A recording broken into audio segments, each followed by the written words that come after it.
Hi again everyone, welcome back again di Bitcoin Update. So everybody, today mungkin kita akan skip dulu untuk altcoins ya, karena saya juga baru balik teman-teman dari trip keluar kota ya, ada keperluan untuk ibadah ya. Tentu saja mendoakan supaya kita semua dalam keadaan sehat selalu, penuh dengan berkat, dan juga channel ini bisa menjadi berkat buat yang lain tentunya. Jadi doa saya yang terbaik buat kita semua teman-teman, amin ya teman-teman sekalian.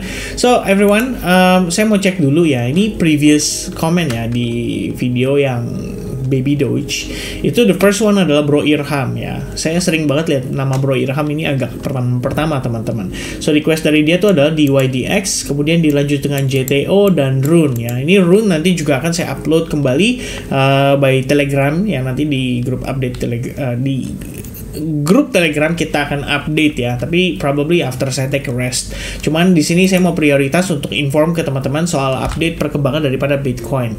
Jadi kalau kita ngelihat pergerakan hari ini sebenarnya lumayan eksplosif ya teman-teman sekalian. Kita ngelihat harga tadi sempat turun di banting, tapi kemudian dia mantul lagi, dan sekarang sebenarnya masih di situ-situ aja. Ya kalau kita ngelihat pada time frame daily, ini technically dia berada dekat sekali dengan area open candle-nya ya. Jadi dia open di sana, di bawah turun, sempat naik, kemudian kembali lagi ke tengah pada saat menjelang closingnya ya. Jadi kalau kita lihat ini 22 menit lagi akan closing time frame daily, dan dia bergerak kembali ke tengah. Namun teman-teman sekalian, kalau kalian aware, ini terbentuk sebuah pola yang dinamakan dengan Three River Morning Star Pattern.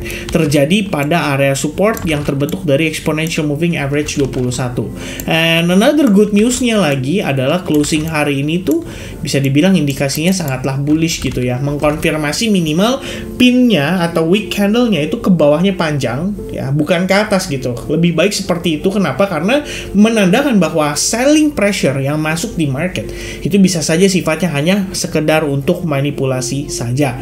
Jadi kalau kita lihat lagi by detail ya, jadi kalau kita cek progress Bitcoin by detail, ini teman-teman kalau ingat ya, di previous video update saya mention soal bagaimana trendline ini sebetulnya saat ini masih berfungsi sebagai area ya kita bisa bilang kayak salah satu resistance-nya pada Bitcoin gitu ya. Ini kalau saya geser sedikit, nah tadi itu sempat ada tekanan jual yang agresif loh guys, sekitar jam 7 sampai jam 8-an ya. Saya lihat itu kayaknya sekitar jam 8 lah dia mulai ada aktivitas kencang. Saya pikir ini mengindikasikan rejection pada level mana? Level fair value gap yang terbentuk antara 43.500 dengan 43.200, dan tampaknya memang reject terus ya setiap kali kita retest ke level tersebut. Lalu harga mengalami penurunan impulsif dan eksplosif, akan tetapi good newsnya adalah kita bisa lihat teman-teman bahwa tidak ada breakdown dari support resistance-nya. Jadi somehow walaupun dia tertekan cukup jauh, harganya masih maintain di atas previous high. Jadi jatuhnya ini seperti semacam higher low. Dan saya sempat update di grup Telegram, saya sampaikan bahwa pandangan saya di sini ini bisa saja proses manipulasi ya. Yang dibutuhkan untuk apa? Dalam arti kalau misalkan ada orang yang mungkin set limit ya, dia pasang long, mungkin setnya dalam bentuk limit, dia pasang jaring, itu posisi langsung otomatis ke jaring dan langsung otomatis terkena stop loss ya. Atau mungkin memang sekedar untuk makan likuiditas yang ada di bawah level support resistance tersebut. Jadi istilahnya dia coba untuk melikuidasi pergerakannya, baru kemudian dimanfaatkan sebagai order jual oleh bigger players untuk kemudian mereka bisa buyback lagi dari mereka gitu ya. Dan by proses kalau kita lihat saat ini sebenarnya mau dibilang breakout dari trendline juga menurut saya ini nanggung ya. Daripada kita terfokus di trendline, mungkin alangkah lebih baik kalau kita memperhatikan bagaimana fair value gap ini betul-betul fungsinya masih sebagai resistance pada pergerakan si Bitcoin.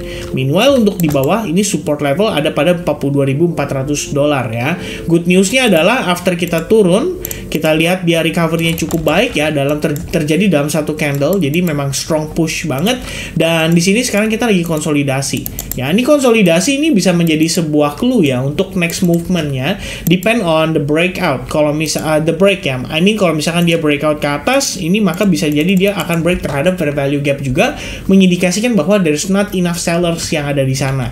Dan seandainya dia breakdown, maka worst case scenario yang kita lihat di sini adalah penguatan terbatas ini ternyata hanya untuk membentuk yang namanya pola diamond pattern ya. Diamond pattern ini bisa dikatakan dengan istilah seperti bordering top dan Browning bottom ya, serta pattern-pattern lainnya. Tapi pada intinya teman-teman sekalian ya, diamond pattern itu kalau kita lihat ya, kita search by Google teman-teman sekalian ya, diamond top pattern ya di trading. Nah, ini bisa menjadi sebuah indikasi dari possibility adanya reversal ya. Mengapa demikian? Karena sebenarnya tekanan jual yang terjadi itu bisa dikatakan cukup agresif ya. Kalau teman-teman bisa lihat, ini sebenarnya ya almost menyerupai yang namanya diamond pattern ya. Kita lihat di sini by process harga create higher high, kemudian dia create lower low, lalu di sini ya kita sih belum melihat ada yang namanya higher low-nya atau lower high-nya gitu ya di dalam sini. Yang saya perhatikan hanya satu, ketika turun dibalas dengan candle recovery yang begitu baik dan dia terkonsolidasi. Nah, makanya di sini penting nih, kalau misalkan harganya ternyata dia benar-benar konsolidasi di dalam diamond pattern itu, ya berarti kita harus waspada terhadap kemungkinan Bitcoin ternyata ini hanyalah proses untuk membentuk yang namanya lower high saja untuk dia kemudian turun lagi. Ya, itu worst case scenario yang kita perhatikan teman-teman. Meanwhile saat ini, as long the bull still in control, selama exponential moving average masih bullish, masih upshift, selama kita ngelihat sentimen juga ya tidak mungkin berubah dalam waktu singkat, apalagi sentimen yang diakibatkan oleh perubahan fundamental secara masif.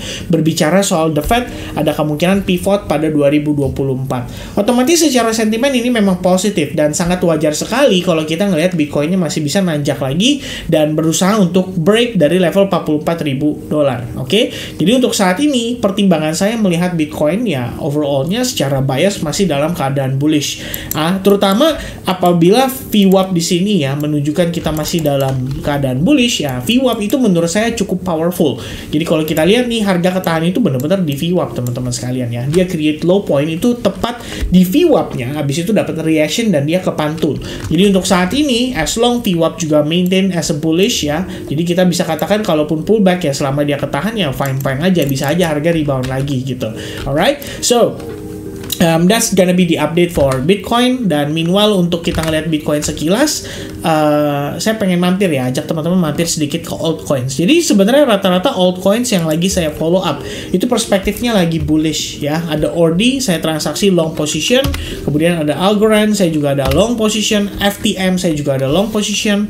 Currently udah tinggal maintain aja ya, apalagi dia udah berhasil break kayak gini. Mungkin kalau dia pullbacknya bagus, saya bisa averaging up nih, bisa tambah size lagi teman-teman sekalian. So we have another one yang bisa dikatakan ini cukup bullish tapi kentang-kentang banget ya. Ada Aptos yang kemarin udah sempat nanjak, kemudian dia pullback lagi. Kemudian ada Solana ya, ini secara setup kemarin saya present ke teman-teman di Advance Group ya. Salah satu pertimbangannya adalah karena dia sudah break dari trendline dan ditambah di sini sudah ada proses pullback dan retest yang cukup proper ya. Saya lihat di sini udah jadi semacam ya good indication lah. Dan masih banyak lagi ya sebenarnya kalau kita ngelihat secara setup itu yang memang udah ideal banget gitu. Salah satunya JTO ya. Saya lihat teman-teman di Advance Group banyak banget nih yang follow up JTO ya. Jadi dia pada nge-share istilahnya result transaksi long ya, long position pada JTO. Ya, so far so good lah. Saya pikir ya. Rata-rata di sini secara bias semua tepat sejalan. Jadi kita follow the trend aja, dan selama trend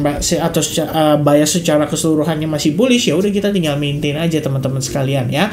Yang penting apa teman-teman? Stop loss selalu dipasang ya. Ini berbicara pengaman ya. Mungkin terkadang kita bisa aja tuh ngadepin kondisi market kayak tadi ya, dimana dia ngejarum sengaja untuk matiin stop loss ya. Tapi memang sometimes kalau misalkan ya kejadiannya kayak gini doang sih, mungkin kita beruntung-beruntung aja. Tapi kalau kejadiannya sebaliknya, harga turun dan bablas terus-menerus kayak kejadian pada saat sekitaran hari Senin minggu lalu ya, atau Senin beberapa hari lalu. Wah, ini banyak orang yang nggak selamat. Alhasil banyak orang yang kena likuidasi ya, karena mereka nggak ngerti risk management itu harus dilakukan dan wajib bahkan hukumnya. Oke, so di update for Bitcoin hari ini mungkin sampai di situ dulu teman-teman sekalian. Nanti akan saya update kembali untuk altcoins-nya, dan besok akan kita update kembali untuk progress daripada Bitcoin-nya. So God bless for all of you. Happy Friday and happy weekend juga. Cheers guys. Bye bye.